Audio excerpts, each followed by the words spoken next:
Skeeter has a small business selling homemade bracelets. She finds that she can use the equation given to calculate her profit. Give possible real-world meanings for the numbers and the variable n.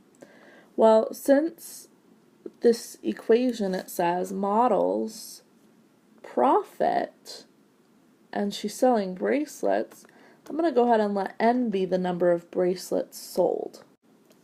So if n represents the number of bracelets sold, and we don't know how many, that's why it's n, then the number in front is going to be how much each bracelet cost. So the bracelets are sold for $2 per bracelet. Now the negative 1,000 represents when no bracelets are sold. So it's the initial amount. So since the initial amount is negative, that means debt. So we're not getting the 1,000. We owe it.